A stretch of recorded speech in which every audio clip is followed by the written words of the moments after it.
또 예종입니다. 자, 이제 예종 지정 희곡이 여러 개가 나왔잖아요. 그 중에서 이제 여러분들이 충분히 많은 희곡들을 읽어보시고 있을 것이라는 생각이 드는데, 오늘은 이제 이 서민 귀족을 시작으로 해서 제가 장별로 혹은 막별로 어떻게 분석이 되어져야 되고 연기를 어떻게 하면 좋을지에 대해서 같이 한번 나눠보는 시간들을 이번에도 가져보려고 합니다. 저는 이제 희곡을 읽을 때 질문을 굉장히 많이 던지는 편이에요. 우리 학생들하고도 그렇고 계속해서 질문을 하고 질문을 받게 되는 그 과정들을 통해서 자기만의 인물이 확립이 되는 순간들을 많이 경험을 할 수가 있거든요. 그래서 오늘은 우리가 이 서민 귀족을 읽을 때 어떠한 질문들을 던지면 좋은지, 그리고 그 질문에 대한 해답은 무엇이 있는지를 한번 알아보려고 합니다. 우선은 여기서 이 작품을 딱 읽었을 때 귀족이 딱 나오게 되는데, 저는 이런 질문을 던져야 된다고 생각해요. 이 귀족의 역할이 얼마나 중요했을까? 이 시대의 배경에서 그런 질문을 던져야 된다고 생각을 합니다. 지금 우리는 이 작품을 딱 보게 되면은 귀족이 되려고 열렬히 애쓰는 주르댕의 모습을 볼 수가 있어요. 이 주르댕이 1막에서 굉장히 다양한 것들을 열심히 배우는 모습이 나오게 되지 않겠습니까? 부유하지만 제대로 교육을 받지 못한 이 상인 주르댕은 귀족들의 예절들을 딱 배우고 그들의 문화를 익히고, 그리고 귀족의 일원이 되기를 열망하죠. 우선은 작품이 쓰여진 배경이에요. 이 작품이 쓰여진 배경인 1670년대 프랑스는 흔히 태양왕으로 알려져 있는 루이 14세가 통치하던 시대였다고 하는데요. 1643년부터 1715년 사망할 때까지 통치했고, 유럽 역사상 가장 긴 재위 기록을 세우기도 했다고 합니다. 이 17세기 프랑스에서 귀족의 역할이 굉장히 중요했다고 해요. 이 당시 이제 프랑스는 군사나 경제, 문화 모든 면에서 귀족들이 강한 힘을 발휘를 하고 있고, 권력이나 돈, 그리고 사회적인 지위나 교육 같은 것들까지 아주 많은 분야에서 다른 어떤 사회 계층보다 높은 지위를 차지했다고 하고, 국가에서 중요한 지위와 직책을 차지했다고 합니다. 우리가 이제 이렇게 작품을 쭉 살펴보면 주인공 주르댕이 귀족이 되기 위한 과정은 정말 험난합니다. 당시 프랑스에서는 계급 간의 이동이 굉장히 엄격하고 어렵고 정해진 규율에 따라서만 상승이 가능했다고 알려져 있어요. 따라서 이제 이 상인 주르댕이 도리맨느 후작 부인에게 다이아몬드를 선물하고 각종 공연이나 음악을 준비하는 것 역시 이 그녀의 마음을 얻기 위한 열심을 내는 중이구나 라고 우리는 해석을 할 수가 있죠. 그렇다면 이제 여러분 모두 이 서민 귀족을 읽어보셨다면 우리가 여기서 던져봐야 하는 질문은, 주르댕이 배우는 다양한 것들은 과연 어떤 것이었을까 하는 질문입니다. 앞서 제가 말씀드린 것처럼 주르댕이 이 음악과 무용을 준비하고 있는 이유는 도리맨느 후작 부인을 위해서 바치는 것이라고 할 수가 있잖아요. 주르댕과 도리맨느 부인 사이에서 귀족 도랑트는 주르댕이 준비한 모든 것들을 마치 이제 자신이 준비한 것처럼 주르댕을 속이고 있는 상황이죠. 주르댕은 왜 이렇게 많은 물질적인 헌신을 하는지에 대해서도 우리는 이야기를 해봐야 합니다. 작품을 보게 되면 작품에서 나오는 도리맨느는 미망인이에요. 이 당시에 미망인 귀족 부인들은 일반적으로 가문의 재산이나 보호를 받게 되는 것들이 상당히 이들에겐 중요한 이슈였다고 합니다. 자신의 가문과 가족을 계속해서 유지해 나가고 보호하는 것이 우선시 되었기 때문에 아마도 이 모든 내용들을 도랑트가 주르댕에게 알려주고, 주르댕 역시도 상세한 상황과 이 당시 미망인에 대한 인식이 당연히 있었겠죠. 그랬기 때문에 주르댕이 그녀에게 물질적인 지원을 아끼지 않는 이유가 되는 것 아니겠는가 라는 해석을 또 해보게 됩니다. 물론 이제 그 중간에서 도랑트가 마치 자신이 다 하는 것처럼 이 주르댕과 도리맨느 부인을 다 속이고 있는 상황이긴 하죠. 여러모로 우리 주르댕이 귀족이 되기에 참 험난한 과정이 펼쳐지고 있다라고 볼 수 있어요. 자, 그러면 이제 주르댕이 배운 것들은 어떤 것들이 있는지, 그리고 그가 정말 열심히 준비한 저녁 식사 만찬에는 과연 어떤 준비가 되어 있는지도 우리가 한번 살펴봐야 할 것 같습니다. 첫 번째는 바로 음악이에요. 작품의 초반부를 살펴보면 세레나데를 배우는 주르댕의 모습을 우리는 볼 수가 있습니다. 세레나데는 보통 밤 늦게 연인에게 노래하거나 연주를 해주는 음악 장르라고 하죠.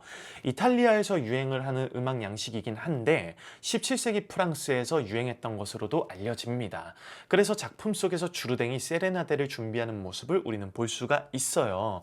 한두 번이 아니에요. 자주 세레나데를 바치고 있구나라고 하는 거를 우린 또 알 수가 있죠. 음악 자체를 이제 아예 작곡을 해서 준비를 하는 것, 이 곡을 가수들이 부르게 해서 세레나데를 바치고 있구나라고 하는 것도 알 수가 있습니다.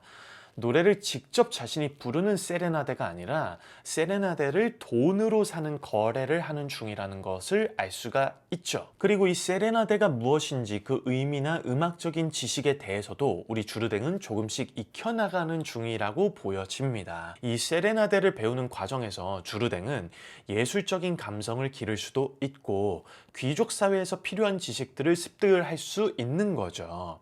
철저하게 주르댕의 시점에서 접근을 한다면 말입니다. 음악 교사는 그럴 생각이 별로 없는 것 같긴 해요. 자, 두 번째는 바로 무용입니다. 2막 1장에서 나오는 내용을 유추해서 살펴봤을 때 17세기 프랑스에서 유행하던 춤인 미뉴에트라고 해석을 한번 해볼 수 있을 것 같습니다.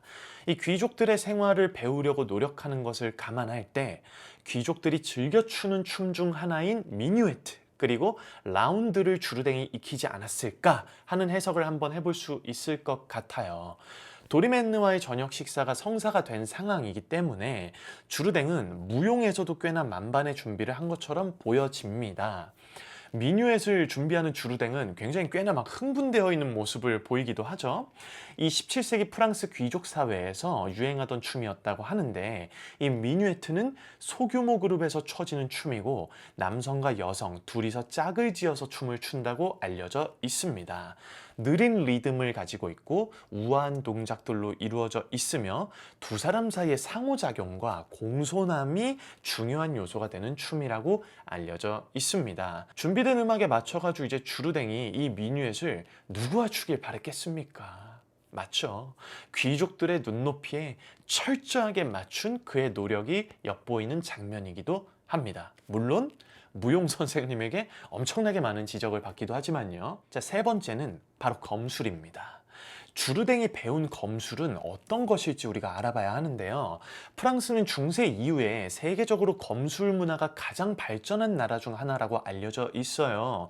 그 중에서도 이 펜싱은 프랑스에서 발전해서 현재까지도 사랑받는 스포츠로 알려져 있습니다. 17세기 프랑스에는 굉장히 여러 가지 종류의 검술이 있었지만 특히나 귀족들에게 인기 있는 스포츠이자 그들이 실제로 자신의 몸을 보호하기 위해서 무술처럼 사용할 수 있었던 검술은 바로 펜싱이었다고 합니다. 실제로 이 프랑스 귀족들이 펜싱을 배우고 매우 중요한 무술로 여겨졌다고 알려져 있고요. 귀족들은 펜싱을 배우는 것을 필수적으로 여겼다고 합니다. 그러니까 여러분 우리 주르댕이 어땠겠습니까? 당연히 펜싱 배워야죠. 잘 살펴보면은 펜싱에 대해서 묘사가 되어 있는 장면들이 아주 상세하게 나와 있는 것들 우리가 또 확인을 할 수가 있습니다. 이들의 귀족들의 사교 생활에서 펜싱 경기는 굉장히 중요한 위치를 차지하기도 하고 귀족들은 서로의 펜싱 실력을 비교하거나 막 경쟁하는 것들까지도 이루어졌다고 알려져 있습니다. 그것뿐만이 아니라 귀족들끼리 서로 이제 대립이 일어나는 상황이 일어날 수도 있잖아요. 그럴 때는 자신의 몸을 보호하고 상대를 격퇴할 수 있는 방법이 바로 이 펜싱 기술이었다고도 알려져 있습니다. 그렇기 때문에 작품에서 나오는 이 검술 선생님에게 주르댕은 아마도 펜싱을 배우지 않았겠느냐라는 해석을 하게 됩니다. 상당히 많은 찌르기를 배우기도 하죠. 자, 이렇게 주르댕이 어떤 것들을 배우고 준비했는지 오늘은 간략하게 알아보는 시간을 한번 가져봤어요.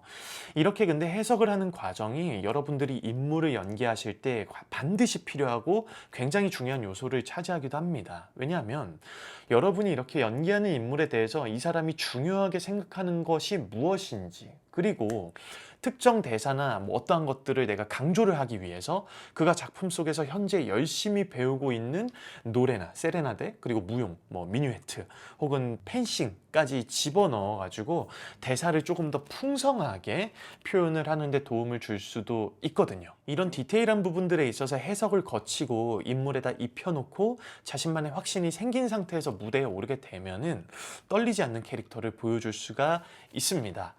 제가 주로 아주 즐겨 쓰는 방법이기도 하고 이런 것들을 주로 알려드리기도 하고요. 그렇기 때문에 여러분들도 꼭 이렇게 한번 해보셨으면 좋겠어요. 야, 예종이 작품을 보니까 드디어 시작이 됐습니다. 지정이곡으로 나와 있는 작품들을 최대한 한 번이라도 내가 더 읽어봐야지 라고 하는 노력이 반드시 필요하고, 지금은 여러분이 꼭 그런 것들을 해주셔야 되는 시기예요. 나는 아직까지 한 번도 안 읽어봤다 라고 하시는 분들은 지금부터라도 꼭 한번 읽어보셨으면 좋겠습니다. 앞으로도 이제 연기노트에서 많은 콘텐츠를 만들 수 있도록 노력을 또 해보도록 하겠습니다. 자, 그럼 축하합니다. 합격입니다.